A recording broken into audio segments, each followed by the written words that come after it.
Kita akan masuk teman-teman sekalian ke bab ke-12 masalah ahli neraka yang paling ringan azabnya. Dan ini ada sebabnya kenapa Nabi SAW sebutkan orang yang paling ringan azabnya. Artinya kalau yang paling ringan saja seperti ini, bagaimana dengan orang yang paling berat? Atau orang yang di atasnya. Ini aja paling ringan. Ya, supaya menggambarkan bagaimana beratnya orang yang di atas ini siksaannya. Demikian juga pada saat menjelaskan masalah surga, Nabi SAW menjelaskan orang yang paling rendah derajatnya di surga. Sehingga punya gambaran, oh yang paling rendah aja seperti ini. Bagaimana dengan orang yang tertinggi derajatnya atau di atas daripada itu. Jadi ini salah satu metode yang digunakan oleh Nabi SAW. Kita akan coba masuk apa yang disebutkan dalil-dalil oleh penulis dalam bab ke-12 masalah ahli neraka yang paling ringan siksaannya. Semoga Allah selamatkan kita dan memaafkan kesalahan-kesalahan kita yang lalu. Insya Allah. Dan menjadikan kita jadi penghuni surga bukan penghuni neraka. Allahumma amin. Beliau tulis di situ ada angka 30 bagi yang pegang bukunya, maksudnya hadis urutan 30 dari awal kita belajar. Ya. Kalau dari awal belajar buku ini ya. Tapi di sini tentunya kita mempelajari dari pertengahannya. Karena kita belajar di sini tentang neraka saja. Sementara buku ini ada membahas juga tentang masalah surga. Ya. Mohon maaf, ini memang hadis ya ke-30 dari bab neraka saja. Saya pastikan barusan. Ya, memang di bab nomor 1 memang membahas juga hadis nomor 1. Berarti berbeda dengan bahasan masalah surga. Mohon maaf saya keliru tadi. Jadi hadis 30 memang dari awal kita belajar masalah neraka ini. Berbunyi An-Nu'man ibn Bashir radhiyallahu anhuma. Nu'man sahabat dan Bashir sahabat. Makanya kita mengatakan radhiyallahu anhuma. Beliau mengatakan aku mendengar Rasulullah sallallahu alaihi wasallam bersabda, "Inna ahwana ahlin nari adzaban yaumal qiyamati la rajulun tudau fi akhmasi qadamaihi jamrah yagli minha dimaguhu." Artinya, penghuni neraka yang paling ringan azabnya pada hari kiamat ialah gimana bentuknya? Seseorang yang pada telapak atau tengah telapak kakinya, ya, tengah telapak kaki kita yang agak cekung, itu ditaruh, ya, diletakkan sebuah barah yang mendidihkan otaknya. Jadi kita bisa bayangkan teman-teman sekalian seperti apa bara ini. Ya, kalaupun bara kita taruh di kaki seseorang, maka mungkin dia melalui proses memanasi dulu kulitnya, kemudian hangus kulitnya, kemudian mungkin dagingnya, itu pun kemungkinan besar baranya akan mati, gitu kan. Tapi ini subhanallah berbeda, di neraka berbeda. Begitu satu batu bara yang ditaruh di tengah-tengah telapak kaki, spontanitas pada saat itu mendidih otaknya. Jadi ini bentuk siksaan yang luar biasa. Hadis ini hadis sahih riwayat Bukhari di jilid 11 halaman 417 dan Muslim jilid 3 halaman 85. Juga hadis selanjutnya 31 Abu Sa'id al-Khudri radhiyallahu anhu meriwayatkan sabda Rasulullah SAW, "Inna adna an-nari adaban yanta'ilu bina'laini min nari yagli dimaguhu min hararati na'laihi." Ahli neraka yang paling rendah siksanya adalah yang dipakaikan sepasang sandal.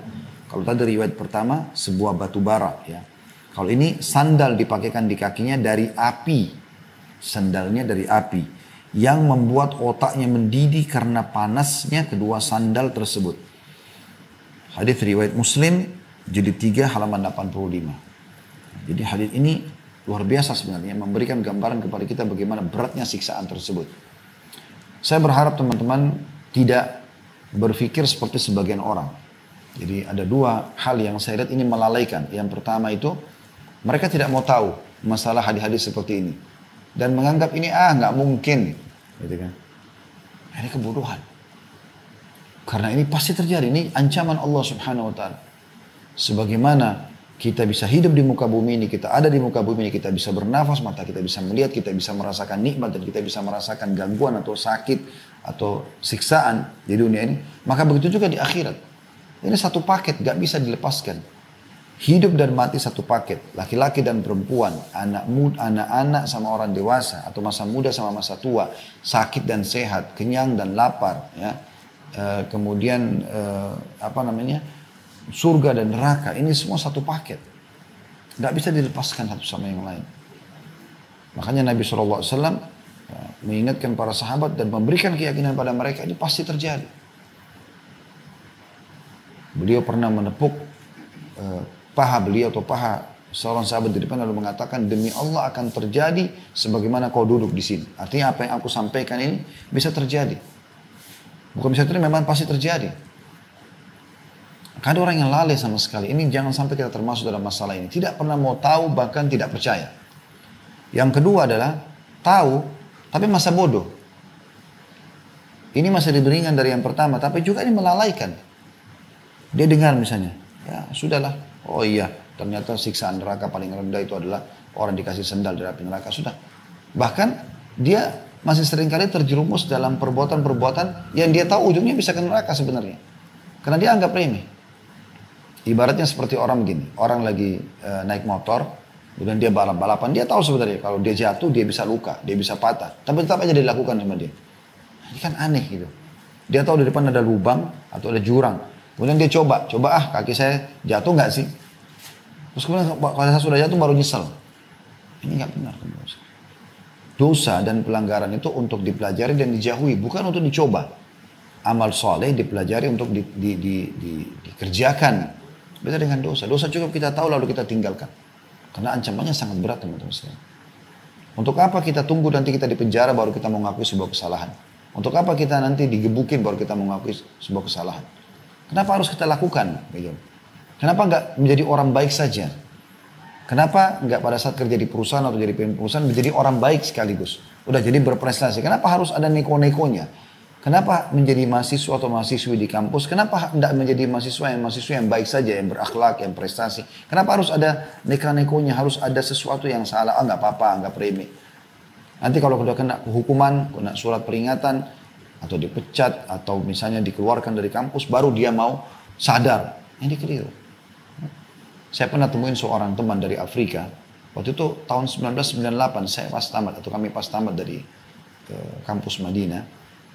Saya lagi ngurus-ngurus waktu itu ijazah, kemudian tiket untuk pulang ke Indonesia dan segala macam urusan di kampus yang kami butuhkan. Saya kemudian dipanggil oleh seorang teman dari Afrika, saya kenal dia. Dia pun harusnya tamat bersama kami di tahun keempat itu, di tahun keempat kuliah gitu kan. Dia panggil saya pikir dia mau salaman, saya salaman, terus dia kayak agak sedih, terus kemudian dia membahasakan ke saya gitu. Dia bilang, Khalid bisa tolong saya nggak? Saya bilang baik, silakan. Kalau saya mampu saya akan bantu. Kebetulan saya ada kenal relasi teman-teman di kantor situ, mungkin saya bisa bantu bicarakan. Tapi saya tidak sangka teman-teman, ternyata dia bahasakan, dia bilang saya dikeluarkan dari kampus. Jadi walaupun dia sudah tingkat 4 kuliah, tingkat terakhir, dia sudah bawa ijazah pulang menjadi dai, dia nggak dikasih ijazah dan dia dikeluarkan dengan cara tidak hormat. Saya sempat kaget, saya bilang memang. Dia bilang saya kedapatan di kamar saya ada CD dulu, zaman dulu masih CD ya, itu film-film porno. Terus saya bilang la haula wala quwata illa billah. Artinya kamu belajar agama, terus kenapa kok kamu sampai bawa itu ke dalam kampus gitu kan? Sampai akhirnya Allah SWT itu pasti sudah lama terjadi, bahkan mungkin dia menyebarkan kerusakan itu kepada orang lain sehingga Allah permalukan dia. Harusnya dia pulang mulia menjadi seorang dai, membawa ilmu, membawa iman, menjadi contoh bagi masyarakat. Ini malah dia ketahuan seperti itu dan dalam kampus lagi. Artinya kalau ada orang berbuat dosa di luar asrama, di luar kampus, itu pun tidak boleh sebenarnya. Tapi mungkin dia masih tutupin antara dia sama dirinya, antara dia sama Allah SWT, mungkin dia mungkin. Tapi ini datang membawa, lalu dia taruh di situ sehingga bisa sampai ketahuan. Mungkin bukan mustahil dia kembangkan dengan mengajak teman-temannya, karena Allah Subhanahu Wa Taala itu umumnya tidak langsung menghukum orang di awal pelanggarannya. Anda lihat kalau ada pencuri misalnya, pada saat dia mencuri awal, Allah Subhanahu Wa Taala mungkin tidak langsung hukum dia dengan cara ketangkap, dipotong tangannya. Tapi mungkin dia pada saat itu ketahuan, ada rasa khawatir dia. Tapi setan lebih, maksudnya hanya dia mengulangi lagi karena dia anggap, oh awal kan saya cuma kelihatan tapi tidak ketangkap. Dia ulangi lagi. Dan dia ulangi maka Allah buat dia ketangkap tapi mungkin bisa lolos. Tapi karena dia ulangi lagi maka Allah buat dia digebukin oleh masyarakat atau dihukum secara pemerintah setempat. Sebenarnya peringatan Allah itu sudah datang sebelum-sebelumnya. Makanya teman-teman rasa takut pada saat mau berbuat dosa, rasa khawatir ketahuan, atau misalnya rasa penyesalan setelah melakukan pun, supaya kita kembali kepada Allah SWT. Dan jangan terus-menerus dalam perbuatan yang sama gitu ya. Karena siksaan-siksaan seperti ini teman-teman, saya tidak luangkan waktu di sini, ya, meninggalkan keluarga saya duduk untuk ngisi materi. Mungkin teman-teman kameramen pun menyiapkan ini meluangkan waktu sebagai jam kerja. Mungkin teman-teman juga di Japnas lagi sibuk pada bisnisnya pada bisnis masing-masing. Mungkin ada lagi di jalan, mungkin ada lagi di kantor. Mungkin teman-teman yang ikut di masjid juga lagi pada waktu-waktu ini, waktu-waktu orang lagi pulang kantor, lagi bekerja, lagi mau bersih-bersih, tapi kita bisa luangkan waktu untuk belajar. Ini semua teman-teman bukan hanya untuk berdongeng di sini, hanya untuk sekedar, oh ini testimoni, tes doang, enak gak sih ikut pengajian ini, atau seremoni meramaikan, bukan itu teman-teman. Tidak usah lihat saya menyampaikan, tapi apa yang disampaikan. Saya pun mengambil pelajaran dari apa yang saya sampaikan ini teman-teman sekalian. Tapi setiap peringatan datang dari Allah SWT, Allah mudahkan dari lisan seseorang. Mungkin orang itu seorang ustadz atau ustadzah, atau mungkin seorang teman kita, bahkan mungkin kadang-kadang dari anak kita keluar peringatan tersebut, atau mungkin dari pasangan kita. Kita tinggal lihat apakah yang disampaikan benar atau salah. Kalau benar, maka kita terima. Seperti itulah. Jadi ini jangan hanya lewat begitu saja dalilnya, sayang sekali. Betul teman-teman, kalau kita bayangkan sendal dari api, kemudian kita dipaksa pakai, mau nggak mau kita nggak bisa, karena di neraka itu orang nggak bisa punya pilihan, harus ikut. Dibelenggu, ya, lehernya dibelenggu, kemudian kakinya dibelenggu. Lalu apapun yang akan datang sisa badannya dia tidak bisa nolak. Kita sudah jelaskan di makanan dan minuman ahli neraka bagaimana mereka dipaksa minum darah dan nanah, air mendidih. Mereka nggak bisa nolak, mulut mereka terbuka sendiri, dituangkan. Beratnya itu teman-teman. Kalau paksa di dunia, kita masih bisa nolak segala macam, walaupun mungkin sampai kita dipaksa lama baru bisa. Di neraka nggak begitu, mulutnya terbuka sendiri, uang mau nggak mau adab tersebut sama dengan digunakan dua sandal dari api neraka ini. Mau nggak mau tak itu langsung mendidih otaknya. Ini bukan main-main teman-teman. Anda pernah rasakan demam, Anda pernah rasakan meriang, itu masih sebagian kecil dibandingkan apa yang sedang dibahas ini. Otaknya mendidih, tapi dalam kondisi tidak mati teman-teman sekalian. Makanya Allah Subhanahu wa taala menjelaskan dalam Al-Qur'an, la yadzuqunal mauta illa mautatal ula. Mereka tidak akan merasakan kematian kecuali kematian yang satu saja. Dan ahli neraka, yang pada saat kita meninggalkan dunia menuju ke alam barzah ya. Dan ahli neraka itu teman-teman berharap mereka bisa mati di neraka, tapi tidak bisa. Mereka berharap, dan Allah kekalkan dalam firman-Nya tentang perkataan mereka. Ya laitaha kanatil qadiyah. Mereka berharap mati itu yang pertama di dunia sudah cukup, tidak ada pembangkitan lagi. Tapi ternyata nggak seperti itu. Justru kematian pintu yang akan menuju kepada kehidupan abadi. Apakah nikmat di surga, dan semoga kita termasuk insya Allah dalamnya, atau neraka yang abadi bagi orang kafir, musyrik, orang munafik selamanya dalam siksaan. Ini luar biasa. Di penjara saja teman-teman sekalian, penjara dunia, orang masuk dalam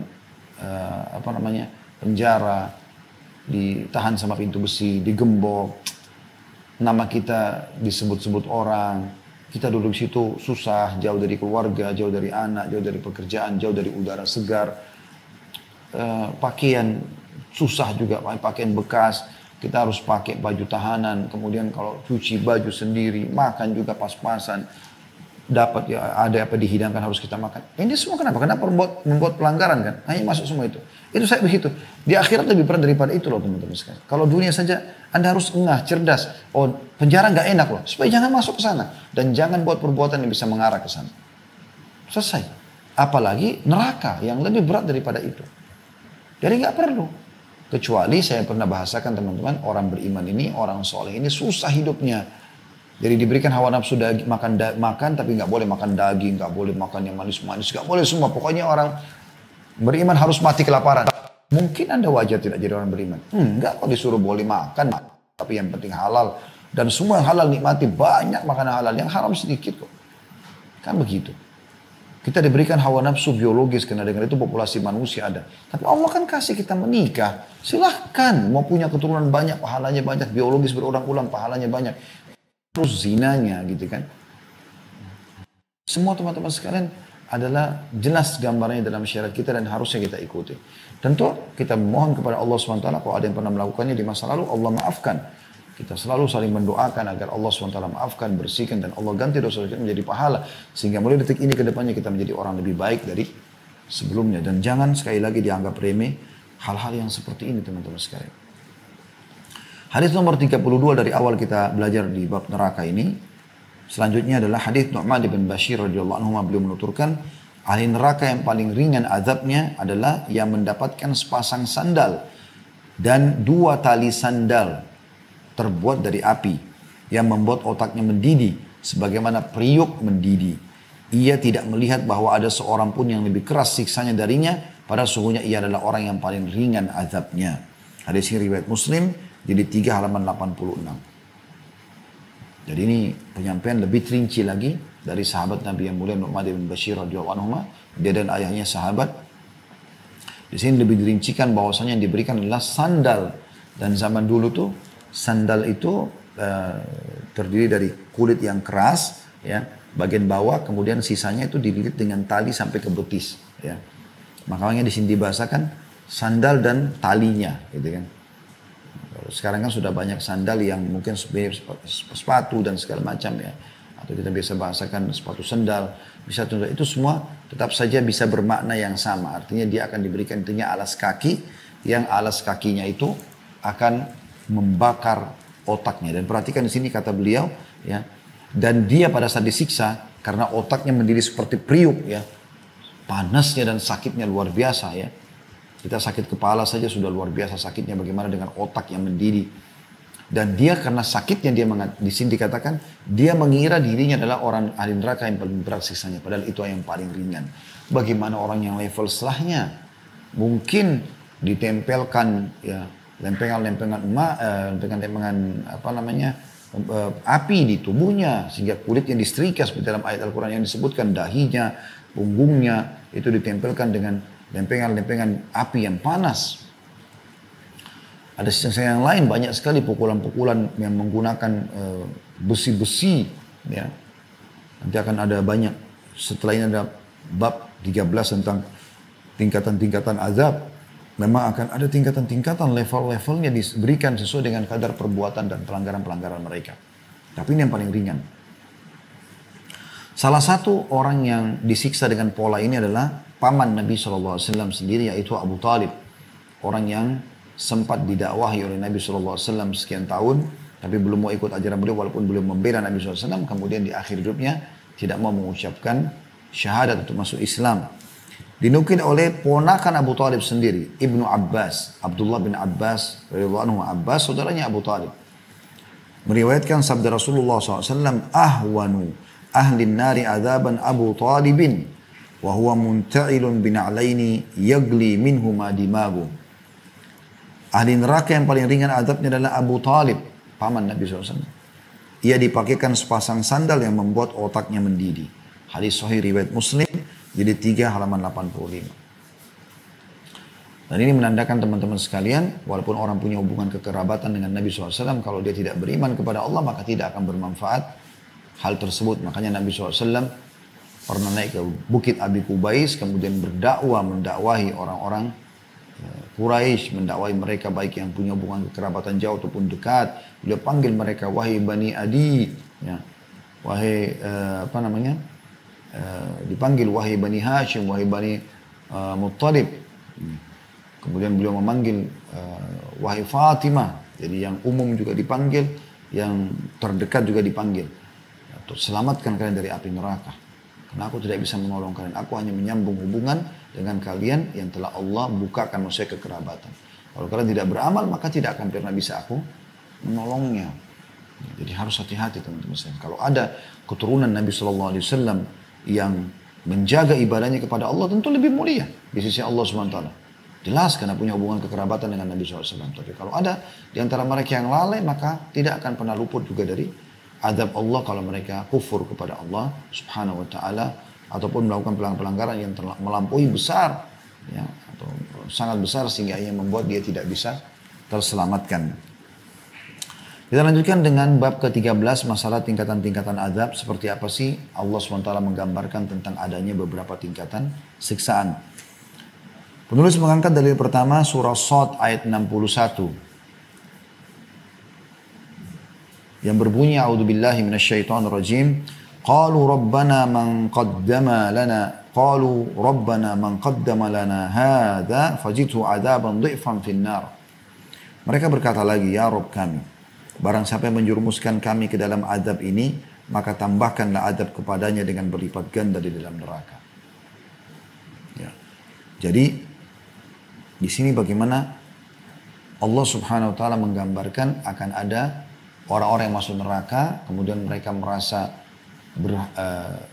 ada dulu yang menyebabkan mereka sesat, yang mengajak mereka ke diskotik, ke bar, ke pelanggaran-pelanggaran agama, transaksi ribawi, manipulasi data, segala macam, menggibah, memfitnah orang lain.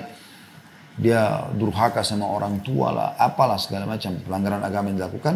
Maka ada yang mengajak mereka minta agar azab Allah lipat gandakan kepada orang-orang yang mengajak mereka itu. Nah, ini menandakan berarti akan ada level-level perbedaan ya. Lebih dijelaskan dalam hadis Nabi SAW.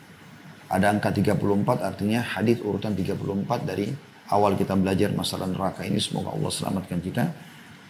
Bunyinya dari Samura bin Jundab radhiyallahu anhu meriwayatkan sabda Nabi SAW. Minhum man ta'khuduhu an-naru ila ka'baihi. Wa minhum man ta'khuduhu an-naru ila rukbataihi. Wa minhum man ta'khuduhu an-naru ila hujzatihi. Wa minhum man ta'khuduhu ila unukihi. Wa minhum man ta'khuduhu an-naru ila tarquwatihi.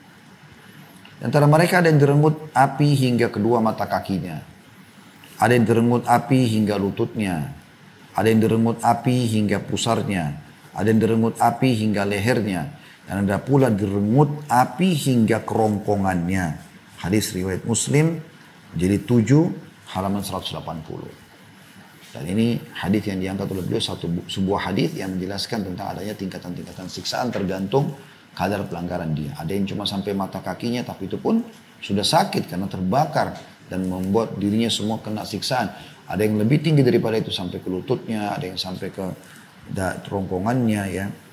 Ini pusarnya, ada yang sampai kerongkongannya lebih tinggi lagi, makanya lebih tersiksa. Wa na'udzubillah. Intinya teman-teman, siksaan yang paling ringan pun sudah sangat berat buat kita, apalagi kalau sampai siksaannya sampai ke seluruh tubuh. Dan ingat ya, di neraka nggak ada kematian.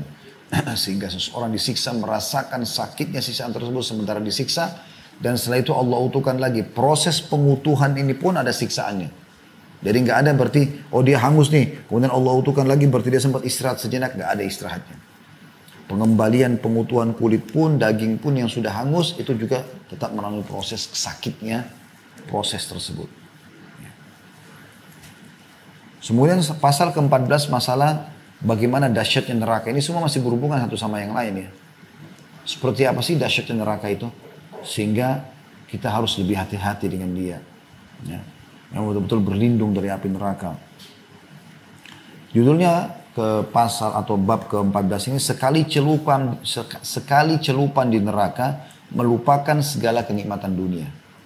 Semua yang pernah Anda rasakan di dunia, makanan enak, minuman enak, pakaian, biologis, apalah semua kenikmatan udara yang sejuk, semuanya itu.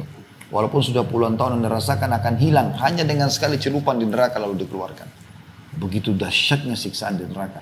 Bagaimana dengan orang yang dihukum sehari, sebulan, setahun, 100 tahun, 1000 tahun. Bagaimana dengan orang-orang kafir, munafik, musyrik yang kekal di dalamnya? Wa na'udzubillah. Allah berfirman dalam surah Al-Anbiya ayat 46. A'udzu billahi minasyaitonir rajim. Ini yang beliau massathum nafkhatun min adabi rabbika la yaqulunna ya wailana inna kunna zalimin.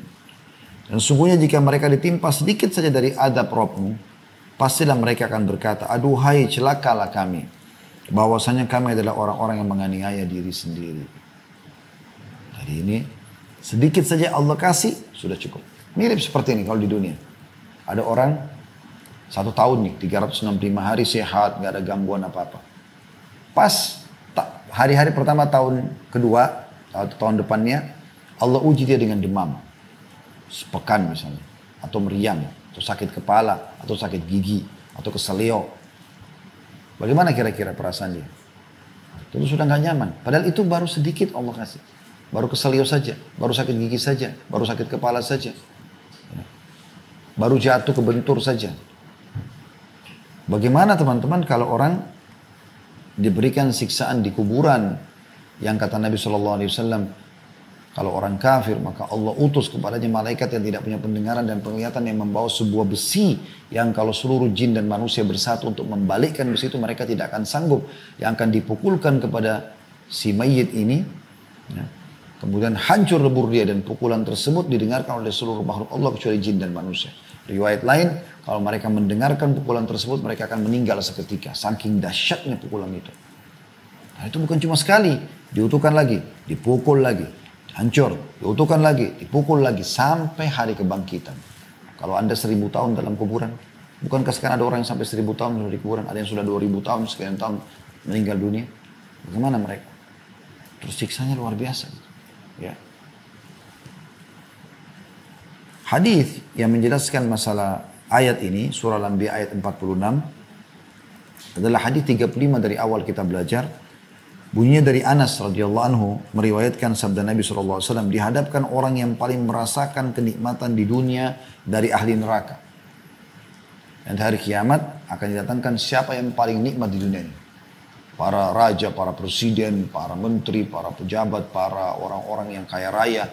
Yang memang selama hidupnya bahagia. Misalnya di dunia ini dia terpenuhi menurut dia secara materi segala macam. Tapi dia termasuk ahli neraka dari orang-orang kafir, orang-orang fasik yang banyak dosanya. Didatangkan pada hari kiamat nanti. Apa yang terjadi? Lalu ia dicelupkan di neraka sekali celup. Kita tahu celup. Nah, ditaruh dikeluarkan. Kemudian ditanyakan kepadanya setelah itu. Wahai anak Adam, apakah kamu melihat suatu kebaikan pun? Pas dia keluar, merasakan panasnya neraka lalu dikeluarkan secelup saja. Apa aku pernah lihat kebaikan selama ini? Apakah telah berlalu di hadapan suatu kenikmatan? Pernah kau rasa nikmat selama ini? Pernah kau rasa enaknya minum, makan, pakai baju baru biologis, segala macam udara segar? Ia menjawab, tidak demi Allah wahai Rabb. Hilang semua kenikmatan yang pernah dia rasakan itu hanya dengan satu celupan di neraka. Bayangkan teman-teman bagaimana dahsyatnya neraka itu. Ini bukan main-main, ini bukan sesuatu yang biasa, ini luar biasa. Harus kita hati-hati. Lalu dihadapkan orang yang paling menderita di dunia dari ahli surga. Ia dicelupkan sekali celupan di surga. Dan ditanyakan padanya, apakah kamu melihat suatu penderitaan pun? Datangkan orang yang paling miskin di dunia, yang paling susah hidupnya, Jadi mungkin di dunia pun pakai sendal pun tidak punya mungkin. Pakaian pun cuma satu di badan, sekian puluh tahun dia hidup begitu. Makan cuma bekas punya orang atau kelaparan. Gitu kan. Didatangkan pada hari kiamat dia, orang yang paling susah. Tapi ahli surga. Ahli surga. Ya. Ahli surga karena dia ibadah kepada Allah walaupun dia susah hidupnya di dunia. Lalu dicelupkan satu celupan di surga. Dikeluarkan kembali. Lalu ditanya kepadanya, apa kau pernah melihat suatu penderitaan selama ini? Apakah pernah lewat di hadapanmu suatu penderitaan pun? Apa jawaban dia? Ia menjawab, tidak demi Allah wahai Rabb. Tidak pernah lewat di hadapanku suatu penderitaan pun. Dan aku tidak pernah melihat suatu kesusahan pun. Hadis sahih riwayat Muslim, jadi 17 halaman 149. Anda bayangkan, nikmatnya surga yang luar biasa. Sampai-sampai orang yang paling menderita puluhan tahun di dunia pun miskin dicelupkan, kemudian dikeluarkan. Hilang semua penderitaan dunianya itu. Bagaimana dengan dia khalidina fiha? Kekal di dalamnya surga itu. Semoga Allah jadikan kita penghuninya. Ini teman-teman faktanya di lapangan banyak sekali. Ya. Saya berapa kali menyaksikan pada saat lagi pergi pengajian sebelum pandemi. Kalau naik motor atau naik mobil, azan kami mampir di masjid sholat. Berapa orang yang sholat? Dan umumnya subhanallah orang yang sholat itu orang susah. Penjual bakso, penjual gorengan, orang-orang pegawai-pegawai buruh kasar, lagi mampir sholat. Masya Allah. Hidupnya pas-pasan, susah di dunia, tapi luar biasa. Mereka tetap menjaga hubungan dengan Allah SWT. Yang naik mobil Alphard, yang Ferrari, yang mobil Mercy, lewat azan kayak tidak dengar, lewat saja.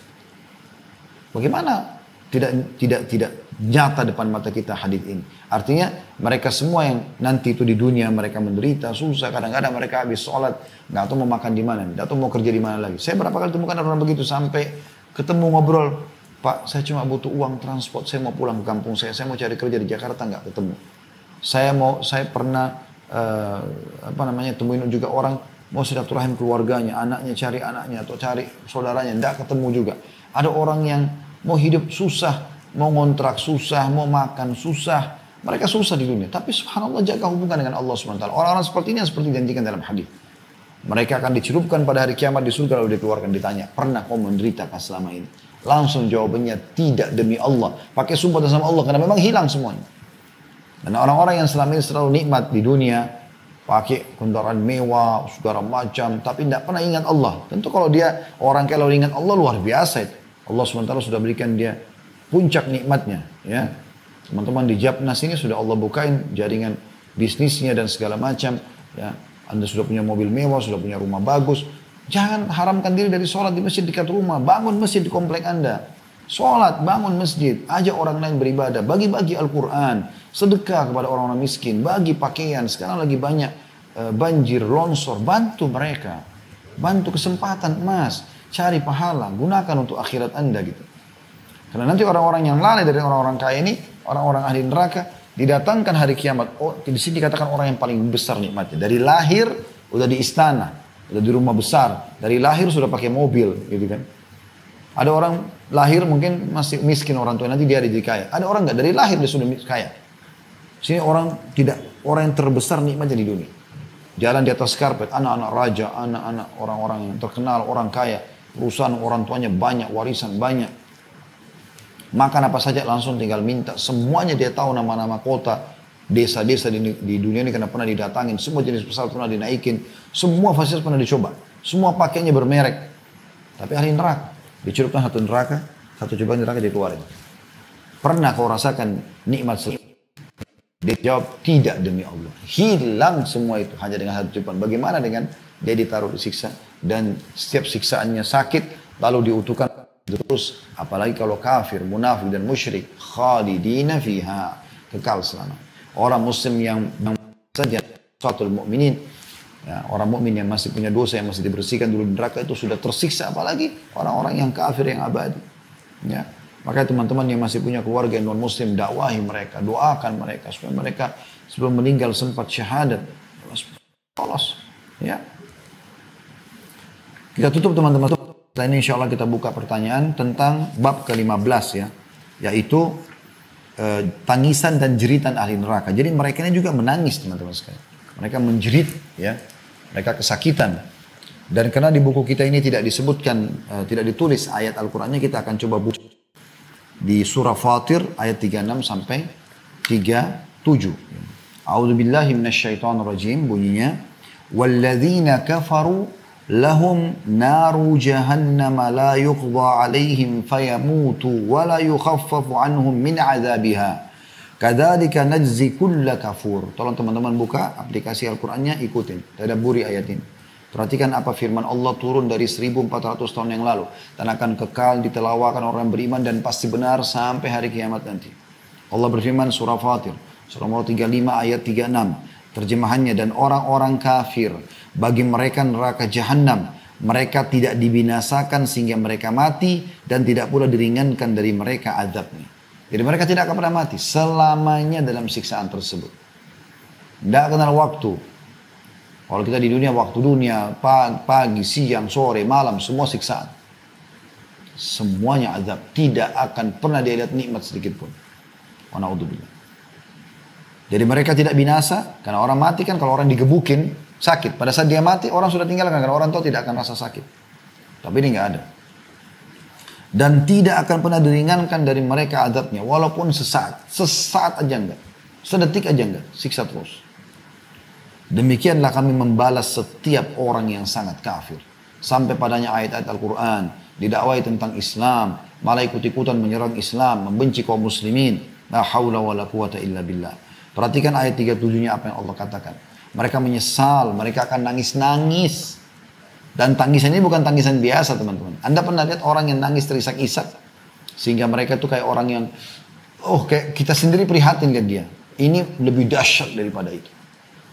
Anda akan saksikan di neraka atau di gambarannya sih, mudah-mudahan kita tidak menyaksikan itu ya. Jadi di sana tuh sampai keluar darah pengganti daripada air mata mereka. Perhatikan, kita akan baca nanti tafsirnya dari dalam hadis Fatir ayat 36, tapi kita baca dulu ayat 37-nya ya. Bunyinya wahum yastarikhuna fiha Rabbana akhrijna na'mal salihan ghairal ladzi kunna na'mal. Awalam nu'ammirkum ma yatadhakkaru fi man tadhakkara wa ja'akumun nadhir fadhuku fama lidh-dhalimina min nasir. Dan mereka berteriak-teriak di neraka itu. Sambil mereka berkata, ya Tuhan kami, Allah sudah kasih bocorannya teman-teman sekali. Anda dengar dengan telinga Anda pada kesempatan ini. Anda bisa renungi dengan hati Anda dan hati-hati. Allah sudah sampaikan, jangan lihat saya menyampaikan. Tapi bagaimana Allah sampaikan kepada Anda dengan hikmahnya dan takdirnya pada sore ini kepada Anda. Perhatikan. Dan mereka berteriak, jangan menjadi mereka ini. Di dalam neraka itu sambil mereka mengatakan, ya Tuhan kami, keluarkanlah kami. Niscaya kami akan mengerjakan amal saleh berlainan dengan yang telah kami kerjakan. Mereka berharap kembali ke dunia, bukan lagi kembali ke restoran favoritnya, ke negara yang dia senang untuk safar ke sana, kumpul sama pasangannya kah, makan sama anak-anak kah, baju baru kah, enggak ada. Meeting bisnis kah, proyek yang sekian miliar, enggak ada. Berharap kembali ke dunia, zikir, doa, baca Quran, sedekah, bakti sama orang tua, sholat malam, sholat 5 waktu, tutup aurat, mencari rezeki halal. Itu yang mereka harapkan, kerja amal saleh. Keluarkan kami dari neraka ini ya Rabb. Kami hanya mau itu saja. Kami mau beramal saleh. Yang kami tinggalkan dulu. Dan apakah kata Allah, kami tidak memanjangkan umurmu? Bukankah kami sudah memanjangkan umur, kasih kau umur 50 tahun, 60 tahun? Dalam masa yang cukup untuk berfikir bagi orang yang mau berfikir. Satu hari kita punya 24 jam. Teman-teman kalau pas lagi gak ada kegiatan di rumah. Satu hari full gak ada kegiatan di rumah. Duduk santai saja. Bukan kita rasa waktu lama. Lama, Allah sudah kasih umur. Detik-detik itu bisa kita gunakan beribadah. Bisa kita gunakan bertobat dari kesalahan kita. Bisa kita tutupin apa yang telah lalu kita lakukan. Itu hikmah Allah SWT luar biasa. Taubat. Kata Nabi SAW, at-taubat tajubu ma qablah. Taubat bisa menghapus semua kesalahan yang lalu. Berapa detik itu Anda bisa lakukan? Anda bisa maksimalkan. Allah mengatakan, kami sudah kasih kau umur yang cukup. Cukup. Sehari aja cukup. Apalagi sampai tahunan. Apalagi sampai puluhan tahun. Apalagi orang diberikan sampai ratusan tahun. Kata Allah, bukankah kami telah memanjangkan umurmu dalam masa yang cukup untuk berfikir bagi orang yang mau berfikir? Dan apakah tidak datang kepadamu pemberi peringatan? Belum pernah kau dengar ceramah? Belum pernah kau lihat orang Islam beribadah? Belum pernah kau lihat tetanggamu, saudaramu, pasanganmu? Belum pernah kau dengar peringatan? Ya. Sebagian ulama menafsirkan makna nadhir di sini peringatan adalah uban. Ada yang mengatakan demam atau segala macam penyakit. Siapa dari kita teman-teman yang belum beruban? Kalau sudah di atas 35 tahun, 40 tahun, biasa uban ada muncul. Mungkin ada yang sedikit, ada yang banyak. Peringatan itu kata ulama. Ini masuk dalam ayat. Bukan sudah datang peringatan. Bukankah sudah bertambah umur kita? Bukankah sudah lahirnya anak-anak kita teman-teman? Itu adalah tanda-tanda kematian kita. Karena sudah ada generasi yang akan menggantikan kita. Sebagaimana dulu kita waktu kecil, juga sama peringatan bagi orang tua kita. Terus begitu ini kita akan meninggal dunia. Sehebat apapun Anda menjaga kesehatan, menjaga olahraga, menjaga makanan sehat, kalau saatnya mati pada satu dan semua ada pertanggungjawabannya.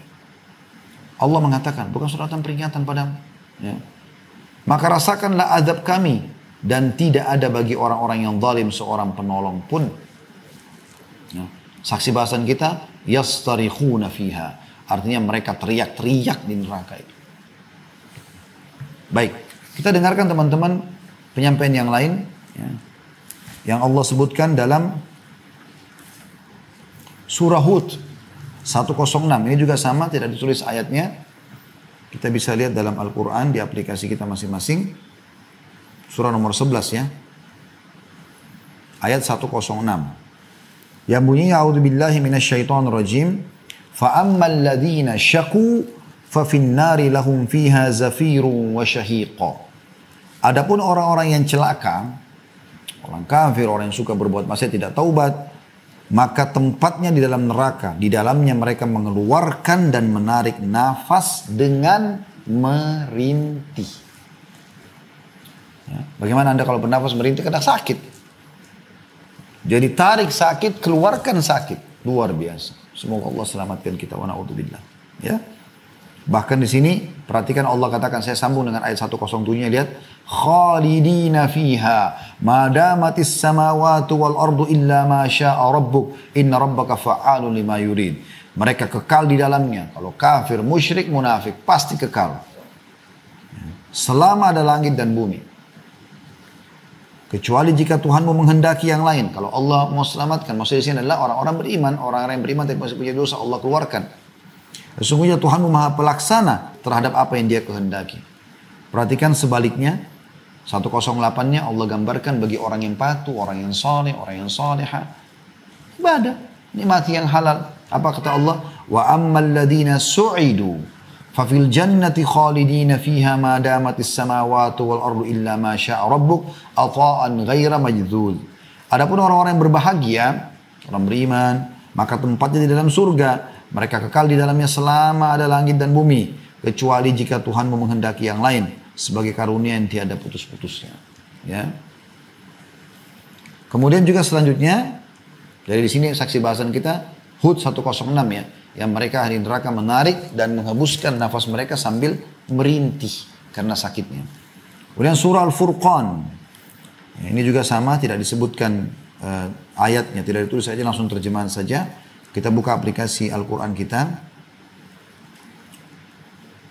surah nomor 25, ayat 11 sampai 14. A'udzu billahi minasyaitonir rajim. Kata Allah Subhanahu wa taala, "Bal kadzdzabu bis-sa'ah wa a'tadna liman kadzdzaba bis-sa'ati sa'ira." Dan mereka mendustakan, ya. Mereka mendustakan hari kiamat dan kami menyediakan neraka yang menyala-nyala bagi mereka mendustakan hari kiamat itu. Seperti apa neraka yang Allah ancamkan? Ayat 3, ayat 12-nya. Idza ra'athum min makanin ba'idin sami'u laha taghayyuzan wa zafira. Apabila neraka itu melihat mereka dari tempat yang jauh, neraka melihat mereka. Jadi bukan cuma mereka melihat, neraka itu punya kepala, punya mata, punya leher, bisa melihat, bisa berbicara. Nanti akan kita jelaskan di bab-bab setelahnya insyaallah ya. Jika neraka melihat mereka dari jarak jauh, maka mereka mendengar kegeramannya dan suara nyalahnya. Meletup-letup. Neraka itu makhluk Allah yang bergerak. Makanya dikatakan dalam hadis, neraka akan ditarik oleh 70.000 malaikat, akan diikat dengan 70.000 rantai, di setiap rantai ada 70.000 malaikat yang menariknya. Jadi 4,9 miliar malaikat menarik neraka itu, bergerak. Api yang luar biasa, bukan seperti penjara kita yang cuma 1 hektar, 2 hektar, ini bangunan raksasa yang sangat besar. Lebih dari setengah penduduk bumi sekarang menarik satu bangunan. Bagaimana besarnya itu? Kemudian ayat 13-nya Allah mengatakan, wa idza ulqu minha makanan dayyikan muqarranina da'u hunalika thubura. Maka apabila mereka dilemparkan ke dalam tempat yang sempit di neraka itu dengan dibelenggu, ingat tadi belenggu ya, dan mereka diikat, mereka tidak bisa leluasa buat berbuat apa-apa. Leher, kedua tangan, kedua kaki, lalu mereka di sana mengharapkan kebinasaan. Maka berharap mati pada saat itu. Karena siksanya yang luar biasa. Lalu ayat 14-nya Allah mengatakan, la tad'ul yawma thuburan wahidan wad'u thuburan katsira. Maka dikatakan pada mereka, jangan kalian berharap suatu kebinasaan. Jangan cuma minta, ya Allah matikan kami. Jangan cuma itu saja. Tapi berharaplah kebinasaan yang banyak, karena tidak akan datang kepada kalian itu. Saya sambung sedikit dengan ayat 15 dan 16-nya, supaya kita lihat perbandingannya dengan surga. Apa kata Allah sebaliknya kalau orang patuh? Hanya jadi orang baik teman-teman sekalian. Jadi orang saleh dan salihah saja. Patuh pada Allah, nikmati yang halal. Kul, kata Allah, ayat 15-nya. Kul, adzanika khairun am jannatul khuldi allati u'idal muttaqun kanat lahum jazaa'an wa masira. Katakan hai Muhammad kepada mereka, apakah azab yang demikian tadi itu lebih baik atau surga yang kekal yang telah dijanjikan kepada orang-orang yang bertakwa? Dia menjadi balasan, maksudnya surga. Surga menjadi balasan dan tempat kembali bagi mereka. Ayat 16-nya, lahum fiha ma yasha'una khalidin kana 'ala rabbika wa'dan mas'ula. Bagi mereka ahli surga itu, di dalam surga apa yang mereka kehendaki, semua yang mereka minta dikasih. Sedangkan mereka kekal di dalamnya. Hal itu adalah janji dari Tuhanmu yang patut dimohonkan kepadanya. Ini luar biasa. Kita dengarkan teman-teman bagaimana hadis-hadis Nabi SAW menjabarkan tentang jeritan-jeritan dan tangisan ahli neraka ini. Hadis nomor 36 dari awal kita belajar, Abdullah bin Amr radhiyallahu anhu menuturkan, ahli neraka memanggil malaikat, tapi mereka tidak memenuhi panggilan mereka selama 40 tahun. Jadi mereka panggil-panggil, wahai penjaga malaikat, ada Malik, ada nama-nama mereka, julukan mereka ya. Mereka panggil, minta tolong supaya dijawab. Ya.